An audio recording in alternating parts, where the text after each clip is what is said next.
Hello, hi రా నాన్న. నేనురా మీ అన్నయ్య, హిస్టరీ రఫీ సార్. నిన్న నా బర్త్డేకి మీరు సోషల్ మీడియాలో చేసిన హంగామా అంతా ఇంత కాదు, చాలా సంతోషం. అది ఈరోజు ఇంకా రెచ్చిపోయి మీకు పాఠం చెప్పడానికి కిక్కిచ్చింది. ఏమిచ్చింది? కిక్కిచ్చింది.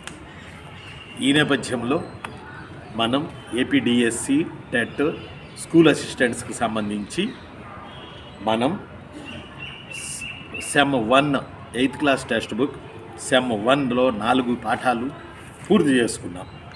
Series history Rafi sir series 11 వరకు. ఈరోజు హిస్టరీ రఫీ సార్ సిరీస్ 12వ భాగం ఈరోజు మనం చెప్పుకుంటున్నాం. 8th క్లాసు సోషల్ కొత్త టెక్స్ట్ బుక్, న్యూ టెక్స్ట్ బుక్లో ఏపీ డిఎస్సికి సంబంధించిన హిస్టరీలో భాగంగా మనం చెప్పుకుంటున్నాం. ఈరోజు ఇప్పుడు series 12 8th class social text book sem 2లో మనకి కలిసి వచ్చే 5వ చాప్టర్, 5th చాప్టర్. ఇదేంటంటే నేను రాసుకొచ్చాను 1857 ప్రజా తిరుగుబాటు అనంతర పరిణామాలు. చాలా వెరైటీగా ఉంది కదా, చాలా కొత్తగా ఉంది కదా. గ్రూప్ 2కి డిఎస్సికి ప్రిపేర్ అవుతుంటే ఎవరైనా ఉంటే, సార్ మేము ప్రిలిమ్స్లో 1857 సిపాయిల తిరుగుబాటు చదివినాం సార్, ఇక్కడ 1857 ప్రజల తిరుగుబాటు అంటున్నాడు ఏంటి సార్?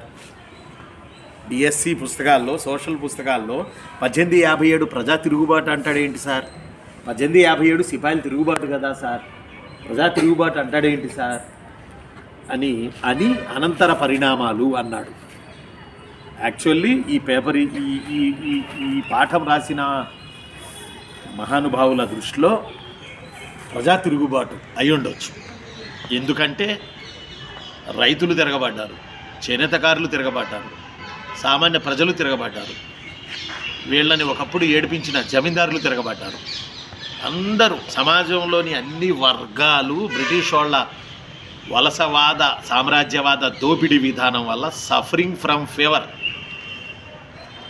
లీవ్ లెటర్లో రాస్తామే ఐఎమ్ సఫరింగ్ ఫ్రమ్ ఫీవర్ అని చిన్నప్పటి నుంచి రాసేవాళ్ళం. అలా సఫర్ అయిపోయారు. చివరికి సిపాయిలు కూడా సఫర్ అయ్యారు. ఈ నేపథ్యంలో మనకి ఈ 5th లెసన్లో 1857 ప్రజా తిరుగుబాటు అనంతర పరిణామాలు అనే 5th లెసన్లో మనకేం చేసిందంటే, ఈ ఇచ్చినటువంటి వాళ్ళు రాజ్య సంక్రమణ సిద్ధాంతం గురించి కొద్దిగా చర్చించారు. డాక్ట్రిన్ ఆఫ్ ల్యాబ్స్ గురించి కొంత చర్చించారు. డలౌసి ప్రవేశపెట్టిన రాజ్య సంక్రమణ సిద్ధాంతం గురించి చర్చించబోయే ముందు జమీందారులు వాళ్ళ దయనీయ స్థితిని కూడా ఈ బుక్లో రాశారు. ఒకడు జమీందారులు అంటే అబ్బో టాపని, తోపులని, తురుమ్ ఖాన్లని ఇలా అనేవాళ్ళు జమీందారులు అంటే. కానీ జమీందారులకి కాలక్రమేణా వీళ్ళు బ్రిటిష్ వాళ్ళకి చెల్లించాల్సిన పేష్కుష్ అనేది చెల్లించకపోతే ఖచ్చితంగా జమీందారులను కూడా బోన్లో నిలబెట్టారు. జమీందారుల హక్కులు రద్దు చేశారు. జమీందారుల ఆస్తులు ఆక్రమణ చేసుకున్నారు. జమీందారుల యొక్క ప్రైవేటు సైన్యాన్ని బ్యాన్ చేశారు. జమీందారులకి సైతం నిలవ నీడ లేకుండా, స్వేచ్ఛ లేకుండా చేశారు. అందువల్ల చాలామంది జమీందారులు భయపడి బ్రిటిష్ వాళ్ళకి సాహో సాహో సాహో సాహో అని అన్నారు. ఫర్ ఎగ్జాంపుల్ మన ఝాన్సీ లక్ష్మీబాయి, ఆమె బిడ్డలు లేనందున దత్తపుత్రుణ్ణి తెచ్చుకొని అతనిని రాజుగా గుర్తించమని బ్రిటిష్ వాళ్ళని అడిగింది. 1856లో అడిగింది. కానీ బ్రిటిష్ వాళ్ళు ఒప్పుకోలే. అందువల్ల ఝాన్సీ లక్ష్మీబాయి పోరాడి చనిపోయింది. ఝాన్సీ అనేది ఉత్తరప్రదేశ్లో ప్లేసు పేరు, లక్ష్మీబాయి అనేది మనిషి పేరు. ఇప్పుడు మనవాళ్ళు ఏం చేస్తున్నారు, లక్ష్మీబాయిని వదిలేసి ఝాన్సీ ఝాన్సీ ఝాన్సీ ఝాన్సీ అని పేర్లు పెట్టేస్తున్నారు. ఝాన్సీ ప్లేస్ పేరు, పెట్టకూడదని లేదులేండి, కానీ అది ప్లేస్ పేరు. లక్ష్మీబాయి మన పోరాట పటిమ చూపిన రాణి పేరు. అలానే పీష్వా బాజీరావు దత్తపుత్రుడు నానాసాహెబ్ అని ఉన్నాడు.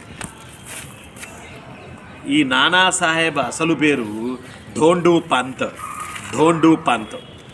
పీష్వా బాజీరావుకి పిల్లలు లేకపోతే నానాసాహెబ్ అని అతన్ని దత్తత తీసుకున్నాడు. వీళ్ళకి ఇవ్వాల్సిన పెన్షన్ని బ్రిటిష్ వాళ్ళు రద్దు చేసి పడేశారు.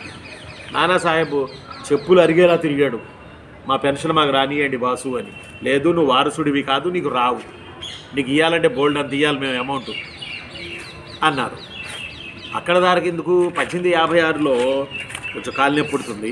1856లో అయోధ్య లేదా అవధ్, ఇక్కడ పాలకుడు నవాబ్ వాజిద్ అలీ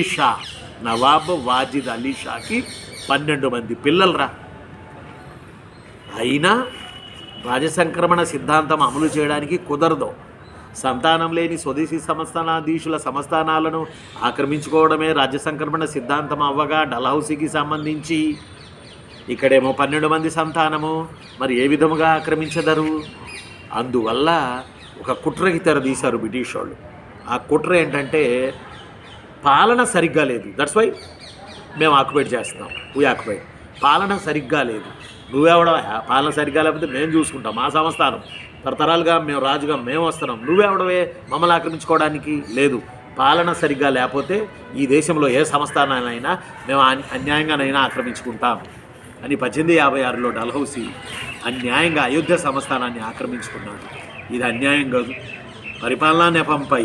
అంటే వాడు ఏమంటాడంటే డల్హౌసీ, వీళ్ళు దరిద్రంగా మిమ్మల్ని పాలిస్తున్నప్పుడు ఎప్పటి నుంచో ఇండియాలో మేము ఉన్నాం, రవి అస్తమించని బ్రిటిష్ సామ్రాజ్యం మాది. ఆ నేపథ్యంలో మేము గొప్పవాళ్ళమా, వీళ్ళు గొప్పవాళ్ళమా? మాకు అంగబలం ఉంది, అర్ధబలం ఉంది, మేము ఏమైనా పరిపాలన చేయగలం, మేము గొప్పవాళ్ళమా, నిన్న వచ్చి ఈ రాజు గొప్పవాడా అని జనాల్ని కన్ఫ్యూజ్ చేసి పడేసి అయోధ్యని అన్యాయంగా 1856లో ఆక్రమించుకున్నారు. Without doctrine of lapse theory.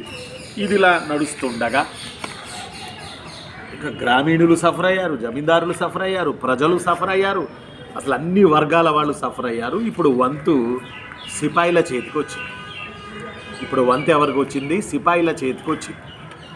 ఇక సిపాయిలకి ఉపాధి సిపాయిలకి సర్వీస్ రూల్స్ లేవు, తగినన్ని వేతనాలు లేవు, బోనసులు లేవు, ఒక రెస్పెక్ట్ లేదు వాళ్ళ ఆర్మీలో పనిచేసే మనోళ్ళకి. అందువల్ల మనోళ్ళు నడుం బిగించారు తిరుగుబాటు చేయడానికి ప్రజలతో కలిపి.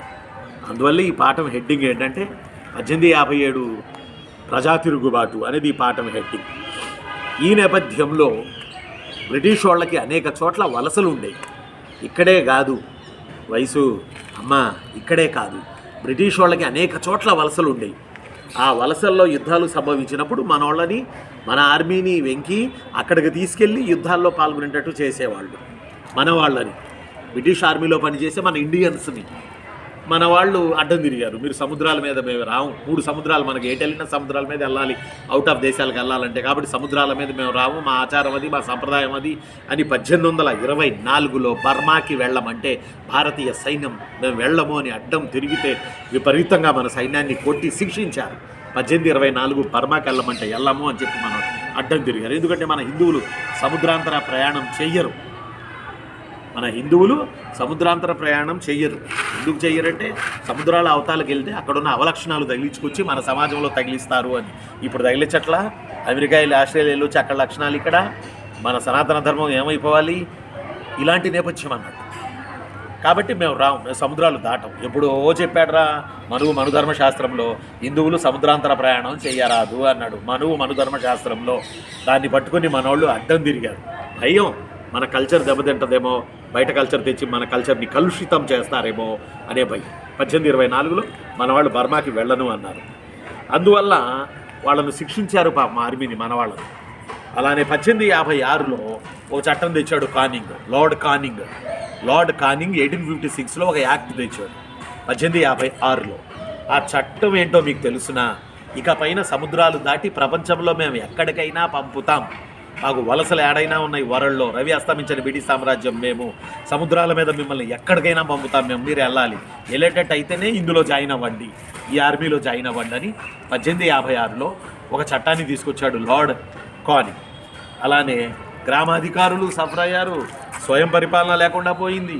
గ్రామీణ ప్రజల నుంచి వచ్చిన బిడ్డలే బ్రిటిష్ ఆర్మీలో పనిచేసేవాళ్ళు. ఆ రోజుల్లో వాళ్ళ అమ్మలు, వాళ్ళ అయ్యలు, ఆ గ్రామీణ సమాజం నిల్వ నీడలేకుండా చేయడం, డల్హౌసీ అనుసరించిన దుర్మార్గపు విధానాలు, వీటన్నిటినీ చూసి సిపాయిలు తమ చేతుల్లో తుపాకులు ఉన్నాయి కాబట్టి అదే టైంలో 1856లో బ్రిటిష్ వాళ్ళు ఇండియాలో లేకుండా క్రిమియా యుద్ధంలో వెళ్ళిపోయారు కాబట్టి మన వాళ్ళకి ఛాన్స్ వచ్చింది కాబట్టి మన వాళ్ళు తల్లులు చెప్పిన నేపథ్యంలో, అక్క చెల్లెళ్ళు చెప్పిన నేపథ్యంలో, తల్లిదండ్రులు చెప్పిన నేపథ్యంలో, గ్రామీణ ప్రజల నేపథ్యంలో వాళ్ళ బిడ్డలైన సిపాయిలు తిరుగుబాటు చేసే అవకాశం వచ్చింది. దీనికి తోడు మన సనాతన ధర్మాన్ని దెబ్బ కొట్టాలని బ్రిటిష్ వాళ్ళు ప్రయత్నించారు. సనాతన ధర్మం అంటే దానికి డిఫరెంట్ వ్యూస్ ఉన్నాయిలే, ఇప్పుడు దాని గురించి డిస్కషన్ వద్దు, కానీ దాన్ని కాసే పక్కన పెడదాం. సతీ సిస్టమ్ మన ఇండియాలో ఉంది. దీన్ని బ్రిటిష్ వాళ్ళు రద్దు చేశారు. విలియం బెంటింగ్ రద్దు చేశాడు. భర్త చచ్చిపోతే భార్యను వేసి తగులబెట్టే ఆచారం వెంకి ఇది ఏ సనాతన ధర్మం ఒప్పుకోదు కదరా. కాబట్టి ఇక్కడ మన సనాతన ధర్మం అనే పదాన్ని ఉపయోగించకూడదు. కాబట్టి బ్రిటిష్ వాళ్ళు ఈ సతిని రద్దు చేసి భర్త చచ్చిపోతే ఆమెను తగలబెట్టడం ఏంటి, నో అని ఒక చట్టం తెచ్చాడు విలియం బెంటింగ్. ఆ తర్వాత భర్త చనిపోతే విడోస్కి రీమ్యారేజెస్ ఉండేవి కాదు, ఇప్పుడు ఉన్నాయి, అప్పుడు ఉండేవి కాదు. కాబట్టి ఖచ్చితంగా రీమ్యారేజెస్ చేసుకోవాలని చట్టాలు తెచ్చారు. అలానే ఆంగ్ల భాషను 1835లో విలియం బెంటింగ్ మనం ప్రవేశపెట్టాడు. ఆంగ్ల భాషను 1835లో ప్రవేశపెట్టాడు. ఆంగ్ల భాష అంటే ఏంటి, మమ్మీ డాడీ సంస్కృతి. అప్పటి వరకు అమ్మా నాన్న అన్నవాళ్ళు వదిలేసి మమ్మీ డాడీ, డాడీ మమ్మీ అంట మొదలేశారు. మమ్మీ అంటే ఈజిప్ట్లో మమ్మీ కాదు, మన అమ్మ అన్నది. అంటే ఇక్కడ పాయింట్ ఏంటి, మమ్మీ డాడీ కల్చర్ వచ్చింది 1835లో ఆంగ్ల విద్య రాబట్టి. దీనివల్ల తెలియకుండానే మన ప్రజల్లో మన చాలామందిని క్రైస్తవులుగా మార్చేశారు. ఆంగ్ల విద్యకు మూల పురుషుడైన బెంటింగ్ అయితే దాన్ని ప్రవేశపెట్టినవాడు మెకాలే, లార్డ్ మెకాలే. అతను అన్నాడు అన్నట్టు, ఆంగ్ల విద్యను భారతదేశంలో ప్రవేశపెట్టిన కొన్ని సంవత్సరాల లోపే లేదా కొన్ని నెలల లోపే భారతదేశంలో విగ్రహారాధన చేసేవాడు ఒక్కడూ మిగలాడు. ఎంత డేంజర్ మాట. ఆంగ్ల విద్యను ఇండియాలో ప్రవేశపెట్టిన కొన్ని సంవత్సరాల లోపే లేదా కొన్ని నెలల్లోపే విగ్రహారాధన చేసేవారు ఒక్కరు మిగలరు. అంటే మన మతాన్ని, మన ఇజాన్ని దెబ్బ కొట్టడానికే కదా ఆంగ్ల విద్య బోధన అనేది. 1830 తర్వాత మిషనరీలకి 1830 తర్వాత కీర్తి మిషనరీలకి ఇండియాలో క్రైస్తవాన్ని ప్రచారం చేసుకోవడానికి బ్రిటిష్ వాళ్ళు ఆస్తులు ఇచ్చారు, బిల్డింగులు కట్టి పర్మిషన్లు ఇచ్చారు, వాళ్ళకి భూములు ఇచ్చారు మిషనరీలకి. 1850లో లార్డ్ డల్హౌసీ ఒక చట్టం తెచ్చాడు వెంకి.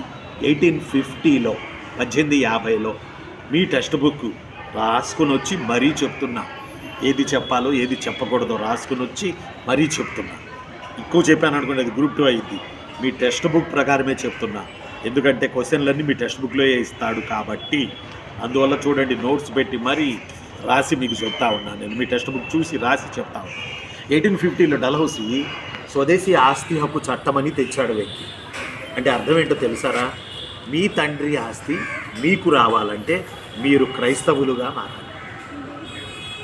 కీర్తమ్మ, మీ తండ్రి ఆస్తి మీకు రావాలంటే మీరు కన్వర్టెడ్ క్రైస్తవులుగా మారిపోవాలి. అప్పుడే మీ నాన్న ఆస్తి మీకు వస్తుంది, మీ పూర్వీకుల ఆస్తి మీకు వస్తుంది, లేకపోతే రాదు. అంటే మీరు ఏం మారాలంటున్నాడు ఇప్పుడు అతను, క్రైస్తవులుగా మారాలి అనే చట్టాన్ని తెచ్చాడు లార్డ్ డల్హౌసీ. కాబట్టి సోషల్ టెక్స్ట్ బుక్లో 117వ పేజీలో 84 నియమాల జాబితా అని ఉంది. 84 నియమాల జాబితా 117వ పేజీలో బాక్సులో లాస్ట్లో 117వ page 8th class new social text book ఆంధ్రప్రదేశ్లో హిస్టరీలో 84 నియమాల జాబితా అని ఉంది. విష్ణు భట్ గాడ్సే అనే అతను మజా ప్రవాస్ అని బుక్ రాశాడు. విష్ణు భట్ గాడ్సే అనే ఆయన మజా ప్రవాస్ అనే బుక్ రాశాడు. ఈ బుక్లో ఆ రోజుల్లో ఉన్నట కలకత్తాలో రాజులందరికీ, జమీందారులందరికీ ఒక మీటింగ్ పెట్టి కలకత్తాలో బ్రిటిష్ వాళ్ళు 84 నియమాలు రాసిన ఒక జాబితా ముందు పెట్టారట. ఆ జాబితాలో ఏముందో తెలుసా వెంకి, హిందూ మతాన్ని, ముస్లిం మతాన్ని ఇబ్బంది కలిగించి ఏ విధంగానైనా సరే క్రైస్తవాన్ని ప్రచారం చెయ్యాలని ఇందులో ప్రధానంగా ఉంది. దీనికి ఆయా మతాల వారు మనల్ని ఇబ్బంది పెట్టడానికి ఇలా చేసి ఉండొచ్చు అని మన వాళ్ళు మతపరమైన కారణాల ద్వారా కూడా కీర్తి సిపాయిల తిరుగుబాటు చేశారు. కాబట్టి సిపాయిల తిరుగుబాటు ఎక్కడ జరిగింది ఏంటి అది మనం నెక్స్ట్ క్లాస్లో చెప్పుకుందాం. Thank you. నేను మీ అన్నయ్య history Rafi sir. Thank you.